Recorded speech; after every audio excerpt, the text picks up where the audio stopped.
Yeah, I remember what happened now. So, at that stage in my life, I was eating a lot of seafood.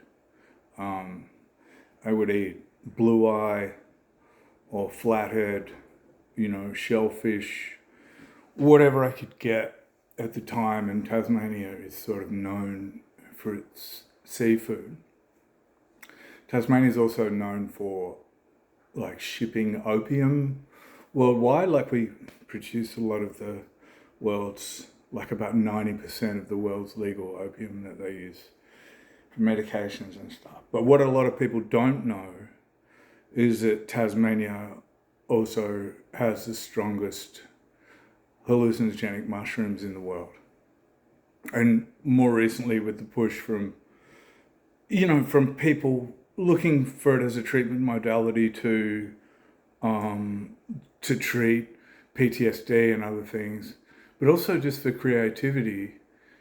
People microdosing mushrooms in Silicon Valley um, to get more creative about the way that they steal money from us, from subscriptions and stuff. There's been more of a push and more of a demand for that side of things. So I think it was like Mark Zuckerberg or somebody like that who had like lobbied one of the big families in the US.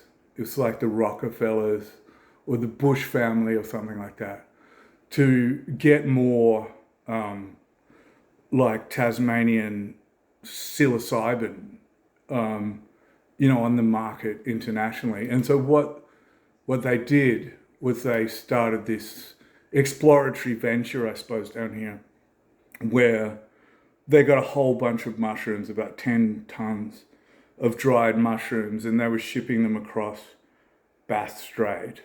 And but they were caught by the Coast Guard. And so they dumped them because they didn't have all the right permits and stuff. And so what ended up happening was that the fish ate them. And like at that point in time, as I said, I was eating a lot of fish.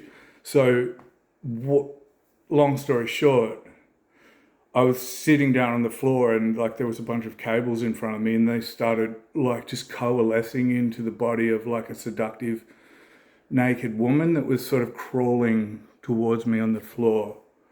And then there was a bit of fluff next to me and I picked it up and it started wriggling and it was as though I'd given it life, like, oh, wow, it's like it's God touched. Anyway, long story short, I was high as fuck and I didn't realize.